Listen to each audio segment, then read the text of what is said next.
Off Script with Super E recommends listener discretion, as these real but sometimes uncensored stories can be filled with mature content.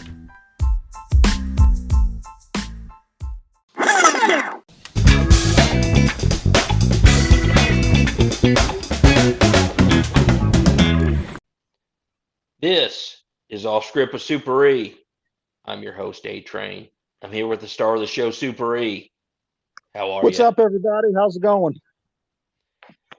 Well, I can tell you I'm doing good. I hope the listeners are too. Yep, me too. What do you got in store for us today? Well, I'm going to tell you guys a story about a very unnerving case. You know, generally I did a lot of scary undercover stuff, but this whole thing kind of unnerved me because several of our officers could have been injured in this whole thing. And how it started out as I had an informant that told me he had a guy selling methamphetamine, and he said that he could introduce an undercover officer. Well, since I was what we call a case agent, since I was running the case, I needed somebody to act as an undercover officer. And so I had my buddy Steve, not Big Steve, other Steve, and we met this guy down in small town of BG, just south of our town. And they met like at a restaurant or something like that. And Steve, in undercover capacity, met this guy, and he saw that this dude was missing an eye, the dope dealer. He's missing like his left eye, something like, got shot out with a BB gun, but he didn't try to cover it up. He didn't put a cool patch on it or anything like that, or sunglasses. He just had. If I was missing an eye, I would definitely put a patch on, because that's kind of cool. Yes, nothing looks cooler than a patch on an eye. But this guy, he just kind of went, all natural with it, and it's like the eyeball was still in there, but it was just kind of like moving around, it was just kind of like floating around in there, and it was all white, and it was kind of, when you saw him, you're like, what the hell? And so he sells the methamphetamine to Steve, the undercover officer, and the informant. Well, the next thing we want to do is to make a second buy with just Steve and no informant. So he's selling directly to a policeman. Right. Well, Steve makes the phone call, and the guy's no longer staying at the this cheap low rent motel in BG. He's moved on to someplace else. Well, the informant does a little checking and finds out that this guy's living in a house on the south side of Indy, in kind of like the Hillbilly area, close to where we did that boys club investigation. Okay. So we've got a phone number. We call the guy, and we're going to go down there and make a methamphetamine buy. And we didn't know this, but we also had a gang unit, and they had an informant talking about this same house, because it just became very, very busy. They were making tons of money. Foot traffic was very high, in and out, people in and out, in and out. The neighbors, they're suspicious. They know what's going on. They're making complaints. Yeah. So everybody's doing something. So we were going to go down there and then have Steve try to go in. And then the gang unit, they had one of their undercover officers were going to go in with the informant and try to make a buy from inside the house. Well, the guy that was selling the dope, he was making so much money that he thought he better hire armed security. So he had like 2 or 4 guys that would watch the property. 2 guys would be at the door. And when a prospective meth buyer would come up and knock on the door, they had to be searched, and they had to show valid ID to buy the meth. They would check your ID. You couldn't go in there unless you had a driver's license. It was like the BNV. You had to have a driver's license. I have never heard of such a thing in my life. I know. They were very much on high alert. They knew about undercover officers, police trying to infiltrate the place to get a search warrant. So they were on top of it. Okay. Well, the drug dealer, he did not know that, when he got to armed security, he didn't do any criminal history, or I guess on the interview, ask them about their ethics and morals. Didn't vet because him. Okay. yeah, he didn't vet him very properly. Uh-huh. So these armed security guys who are basically, Southside thugs, Mm-hmm. they realized he's got a lot of money. I think it's about $40,000 in his safe. They said, let's just take it. So one early afternoon, they just walked back to the back room where the dope dealer had just put the money in the safe, and they told him at gunpoint, open the safe, we want the money. He says, go eat shit, I'm not opening that safe. And without even negotiating with the guy, they just shoot him dead. Well, Hey, the drug dealer, Super. yeah. You had a little bit of your transmission there. So they Oh, told I'm this sorry. guy, give us the money. He said, hell no. And then what happened? They just shot him dead. I mean, there was no going back and forth. Hey, give us the money. As soon as he said, is that what you yeah, they just shot and killed him. Boom. Okay. He's dead. So now the suspects realize that there's more people staying in the house. Uh-huh. And the one guy that was also in the house was our drug dealer that we had just previously bought from a couple of days ago. And we're going to go into that house that day to try to make a buy off the guy with the one eye. Okay. Well, this guy with one eye, he was laying asleep in one of the bedrooms with his girlfriend. They were minding their own business, done nothing wrong. Mm-hmm. And they were collateral damage, possible witnesses to these murderers. They just walked in without even thinking about it, shot them 2 victims in the head. So now you got 3 people dead in about 10 seconds. Okay. As they were walking out the door to leave, some young girl knocks on the door and comes in. I don't think she had anything to do with drugs or anything. I think she was just coming in the house. They shoot and kill her dead. So now you got 4 dead people. Oh, man. They call up the girlfriend. She comes racing over. She was a blonde-haired girl. The suspects jump in a car and they take off. Okay. Well, you get all these calls coming in, shots fired, homicide gets out there, and you've got 4 dead bodies in this meth house.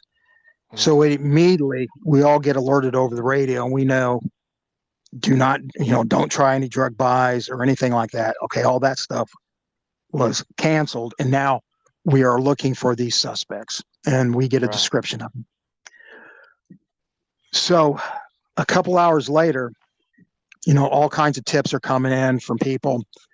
They say they believe the murder suspects are holed up in this apartment building on the south side that is real close to the small town of BG that we know.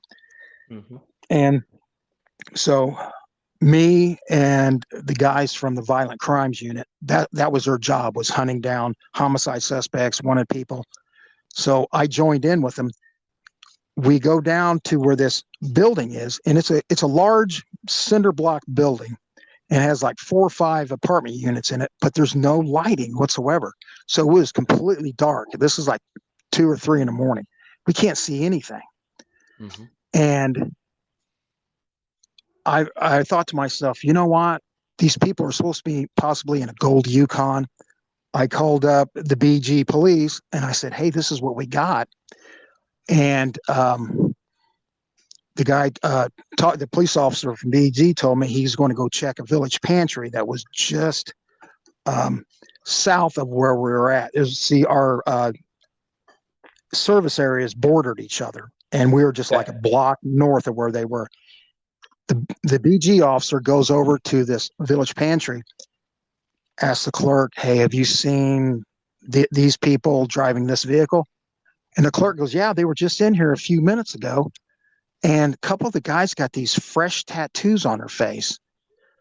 And he told him, he goes, it's kind of weird. They got like red cherries under their eyes and on their forehead, 001.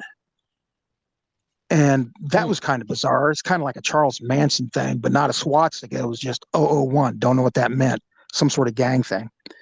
So the clerk, he recognized, yeah, these guys were just in here, these suspects. Yeah. Yeah. But he said, I'm so glad I called him. It had fresh tattoos like they had just got. Yeah, you could. Yeah, I guess when somebody gets a fresh tattoo, I guess you can tell, and Kind of red edges and all that. yeah, that kind of thing. And the guys and the store clerk said their demeanor, they were all in a good mood, laughing and joking. So that fit because we thought we saw a large SUV, but we couldn't tell what color it was, had pulled into that lot about 15 minutes earlier before I called the other police department. So now we have now we think, hey, we know they're in that gigantic block building, but we don't know what apartment they're in. Okay. And then we see the Yukon leave. Don't know who's in it. It heads to a gas station. Well, the violent crimes guy jump all over it. Nabs one of the bad guys. I can't remember which one it was, but they got somebody from inside that apartment. Right. Well, now we realize the clock's ticking because if this guy doesn't come back soon, they're going to be suspicious and they're going to try to get out of there. And we can't see who it is or where they're going to go or anything like that if they go on foot. Right. So we're like, hey, we need to know where they're at. Well, everybody's like, well, what do we do? What do we do? And I'm used to going up, knocking on doors, cold calls. I said, hey, how about I just go up to the building and try to listen in and maybe knock on the door and see if I can figure out where they're at and who's in the apartment. And they're like, oh, no way. That's way too dangerous. They said you get shot and killed. And I said, well, we can get shot and killed, every day. That's always a potential. I said, I got this, guys. I think I can get it done because I've only done it like 1,000 times before. Right. But I will admit, A-Train, my pulse was kind of like, hey, how do you get away with knocking on some murderer's door at 2:30 in the morning without arousing their suspicions or making them nervous when they start pulling triggers? Exactly. So, these guys had just killed 4. Yeah. So that's what I was up against. I knew I only had a certain amount of time for they grew suspicious that one of the buddies wasn't coming back. Yeah. And I didn't want anybody getting shot or any more violence. So I get out and I had to walk about 100 yards because there was no place to park and I didn't want my lights. So I walk about 100 yards. Now it's pitch black. Surveillance can't see me at all. They have no idea. So I'm going up and I'm listening to doors, nothing. So I go around to the other side of the building and all I can see is complete blackness. But out of one of the doors, I hear a bunch of music playing and people laughing and joking. Now I don't know who it is inside there, but then I hear a girl say, "Damn, Toby." And I thought, wait a minute, is that one of the nicknames of the suspects? I said, shit, that is them in there. But I thought to myself, man, we need to know if I can find out how many people are in there and see if I could see any guns or what's going on. And so as I'm walking to the door, I said, man, I've got about 5 seconds to come up with a real good reason. All of a sudden I hear a guy who's just walking around the area shouting for his dog, Mac. He's like, here, Mac, come here, Mac. Come here, boy. And I thought, boom, that's it. This is right as I'm getting ready to knock. There's my way in. I knock on the door, and all of a sudden the music stops, like they jerk the needle off their record player. And I hear somebody go, shit, somebody's at the door. And I check it out, see who it is. And I could hear the nervousness and the fear in their voice. Because they, nobody should be knocking on the door at 2:30 in the morning. Right. And the door slowly opens up, and I see the getaway driver. It's a female with blonde hair. Okay. She goes, She goes, what do you want? I said, hey, I got your dog Mac. You guys lose your dog Mac? I could see immediately her body language softens, and she's no longer nervous. And she opens the door completely all the way so I could see in. I could see one male subject in there with her, and she starts saying, no, that's not our dog, it's the neighbor's dog, but thanks for looking out for us. And she goes, hey, how's it going? I go, oh, not too bad. And we just started talking, just regular talk, and I'm trying to talk to her and scan everything and not get shot at the same time. Yeah. And then I think I'm keeping my cool and I'm being smooth and suave. As I'm standing right at the doorway, this face comes right into the doorway right in front of me. And I swear to God, I'm staring at this maniac that looks like he came out of a Rob Zombie movie. He had like the scary ass fucking tattoos. Uh-huh. And in my mind, I'm like, holy shit, son of a bitch. But on the outside, I had to appear calm. And I was Right. like, hey, man, what's up, dude? And he goes, what's going on? He just starts talking to me. And I say, hey, those are some good looking tattoos. And he's like, aren't they? I just got them today. And inside, my heart's, it's pumping. It's probably going 100 miles an hour. But my brain has to be on full alert, looking around, scanning, being safe, gathering up as much as I could while I'm trying not to shit my pants and piss my trousers. So I kept it under control. That's good, Super E. So you could see this is one of the guys with fresh tattoos on his face. Right. He's got the fresh tattoos, and I could see that the female getaway driver's in there, another suspect, and then one of the main dudes that was involved in the shooting. Boom, there they were. I knew exactly what apartment number it was. Now we can get a search warrant before they start getting concerned that their buddy's gone. Exactly. Okay, so you confirmed they're in this particular apartment. Yeah, and this is how many people I see. I didn't see any guns in my direct view, but that didn't mean they didn't have any. So I was able to give that information, and they quickly got a search warrant and got SWAT down there. And SWAT did what you call a call out. They didn't storm it, the apartment door, because they had weapons probably, but they did the call out, and luckily the people, they came out and cooperated. But I was just kind of like, I was thankful that I was able to get up there and figure that out, where they were, how many were in there, before they realized their buddy was gone and something had to happen. But I was able to do it safely because I was able to draw upon years and years of experience of doing the cold calls, where you knock on a door and you make up a reason to be there and not arouse their suspicion, where they want to shoot you or take off or whatever. So it all worked out in the end, and I was like, hey, you know what? We did a good job on that. That's great. That's fantastic stuff. So I assume that these guys got charged. Yes. Yeah, they're in prison right now. Oh.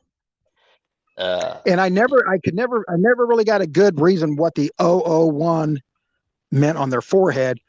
All I know, it was very intimidating if you was to see a person coming at you with that tattoo and them cherries under the eyes. Absolutely. Man, that's good work, Super E. Wow, thanks, A-Train. That is some good work. So, this is just another example. So your years and years of experience doing this undercover stuff, you to just off the cuff, just go in and say the right things and act. You could confirm where these murders were. Yes. I was used to it. The other guys, they'd never done cold calls or undercover like me. They were surveillance guys. They couldn't understand what I was doing, and they were fearful for me. But I reassured them, I'm going to be okay. We're going to get this taken care of.